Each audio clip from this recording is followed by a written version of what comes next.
ゴジラの背中のような山々。町の名前の由来となる美しい川と橋。ハプスブルク家ゆかりの地、インスブルック。スワロフスキーや近くのアルプスの山々も訪れます。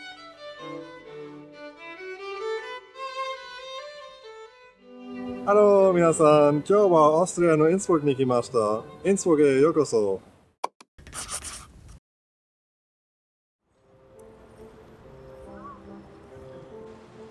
ねえ、マナちゃん、何？この川の名前わかる？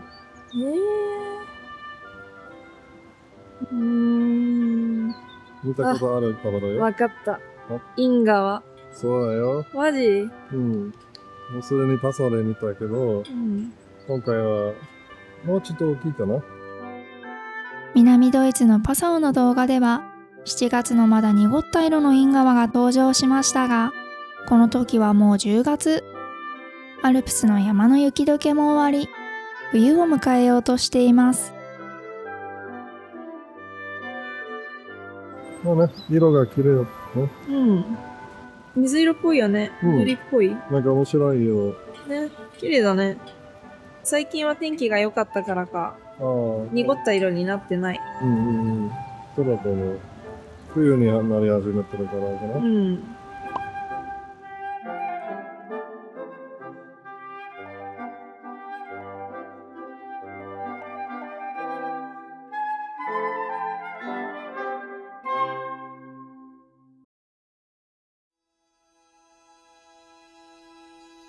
インスブルクの象徴的な建物である黄金の高屋根は1500年を迎える節目に聖ローマ皇帝マクシミリアン一世の指示によって建てられた。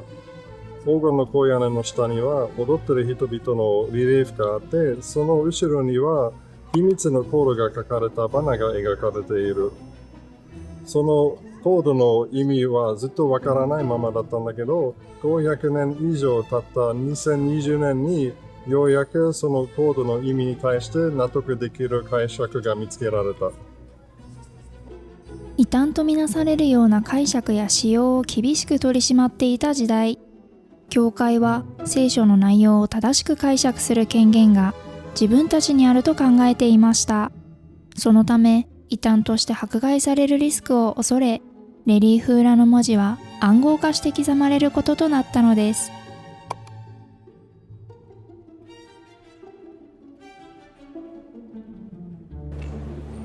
街の雰囲気がいいね。ね、思ってたよりも綺麗。川も綺麗だし、全体的に雰囲気もいいし、街の中から山が見えるのもすごくいいと思う。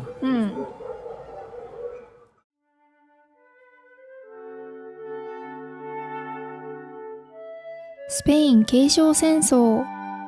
スペインの王位継承者をめぐってヨーロッパ諸国間で起きた18世紀初頭の争い。このアンナの記念柱は、その戦いでバイエルン軍がインスブルックから撤退したことを記念し、1706年に建てられました。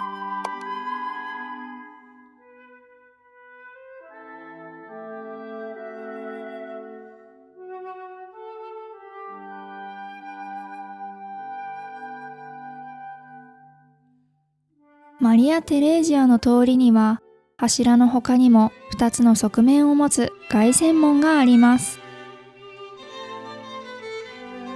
華やかな南側は、ハプスブルク家の皇太子レオポルト2世とマリア・ルードビカの結婚を祝う面。シンプルな北側は、レオポルト2世たちの結婚後、間もなく亡くなった父フランツ1世への追悼を表す面。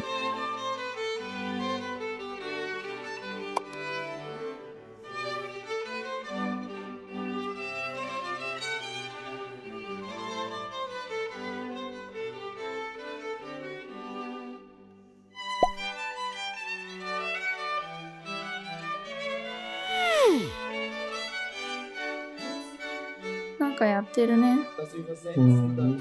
軍のイベントかな。今日はオーストリアの祝日だね。お店寄りたかったのに。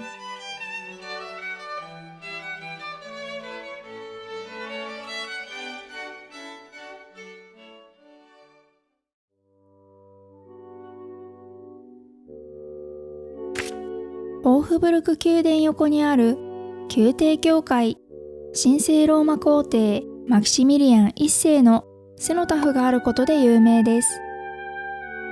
実際の埋葬先は彼の生まれ故郷であるウィーナーノイシュタットの教会に埋葬されました。ですがその教会は彼の功績を称えるには小さすぎたため、この教会が建てられました。この像すごくない？動き出しそう。ね。何体ある？確か28体？マジ？すっげえな。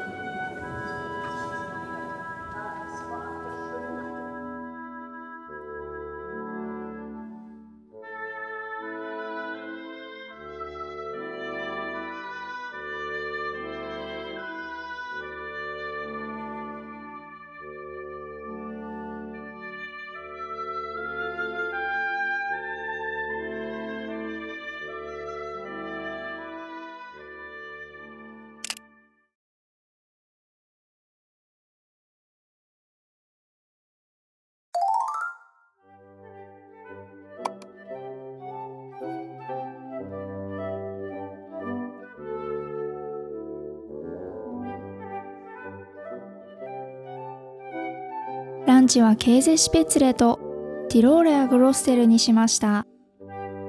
ほぼじゃがいもですね。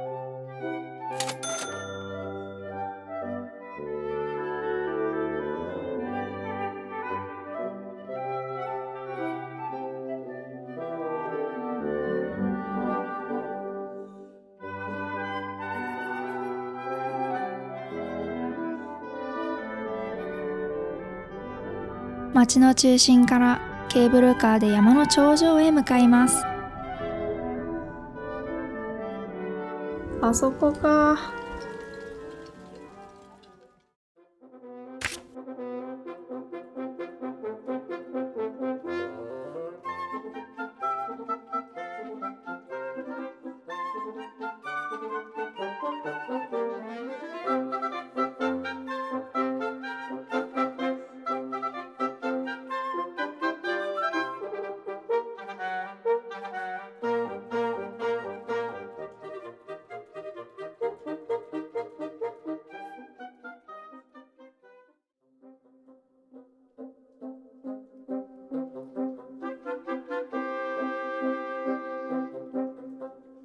自転車で登ってくる人いるよ。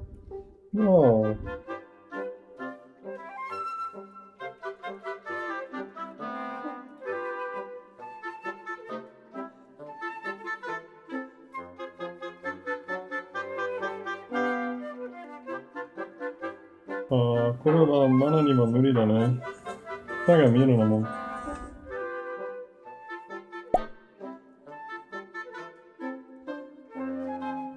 花ちゃんは向こうで休憩中です。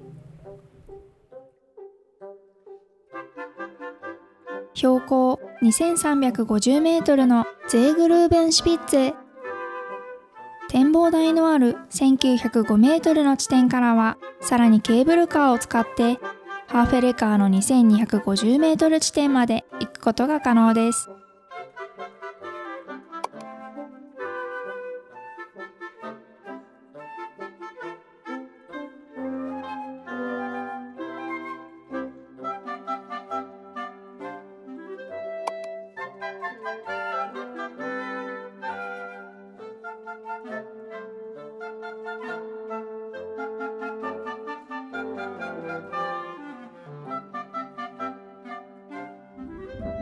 着きました。こ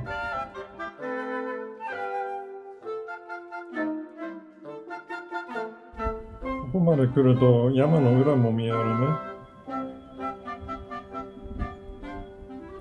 かなり寒いけど、ここに来る価値があるね。じゃあ、マナと合流して下に降ります。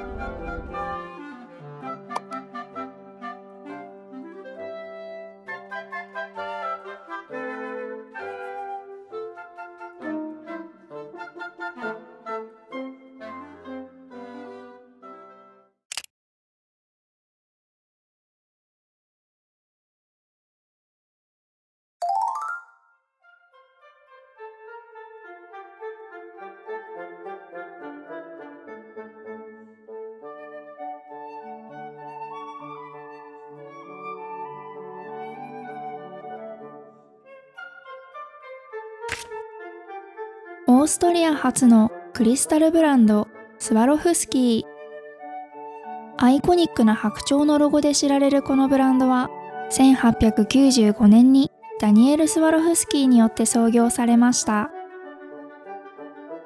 1995年にはここスワロフスキークリスタルワールドがスワロフスキー社の創業100周年を記念してオープン。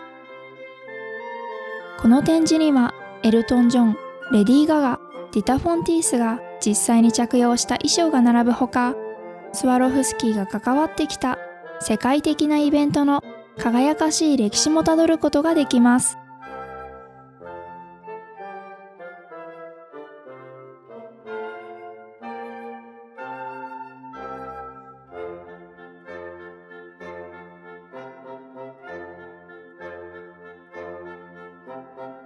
出口には大きなショップがありますが、夫は妻の言葉を遮り、早歩きで地下の展示へ。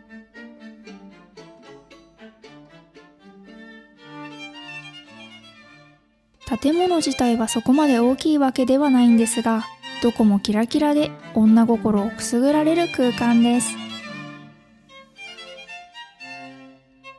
ただ映像にはあまり映っていないのですが、ちょうどスワロフスキーに着いたのがインド人の団体ツアーバス4台と重なってしまい、私の思い出はすっかりキラキラと雪に喜ぶインド人です。さすがに100人以上に囲まれると脳裏に刻まれますね。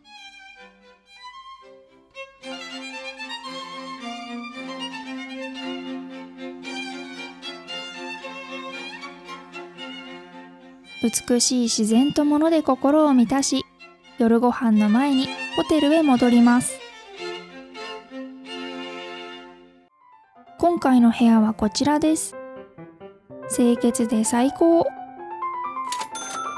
ヨーロッパだとこのクオリティは費用が高くなりがちですが、ここは良心的な金額設定でした。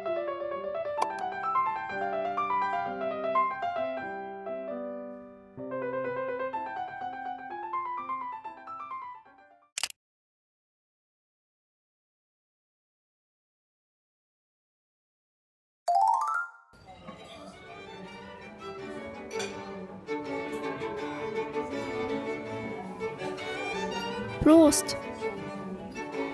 今日食べるのはオーストリア名物のシュニッツェル。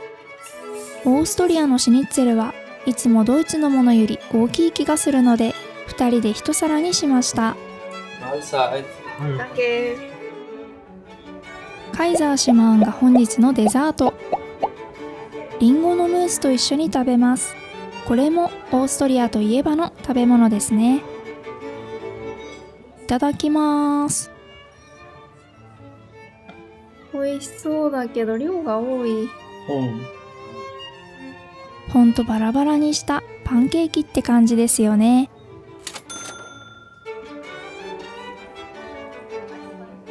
結局残りは持ち帰りにしてもらいました。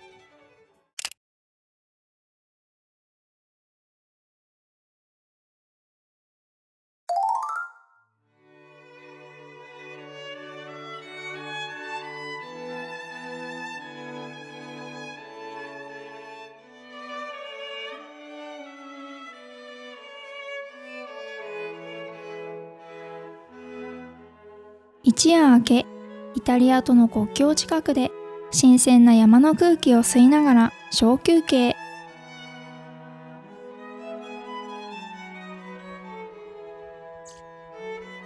食べてる。アルパカだね。そうだね。ドイツ語では？ドイツ語もアルパカだよ。だと思った。ヨーロッパにもいるんだね。南米のイメージが強かった。まあでも日本にもいるでしょ。かな。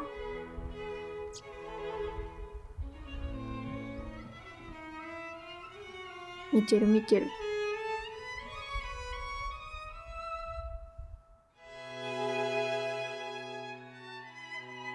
もふもふ。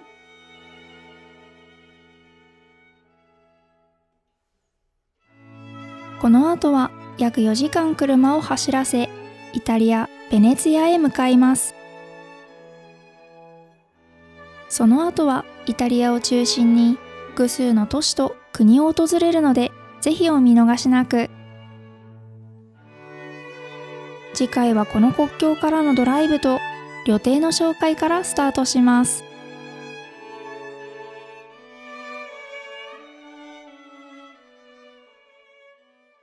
さて、インスブルックの旅はここまで。次回はイタリア・ベネツィアの旅動画です。チャンネル登録、高評価バトンお願いします。また次の動画でお会いしましょう。チュース。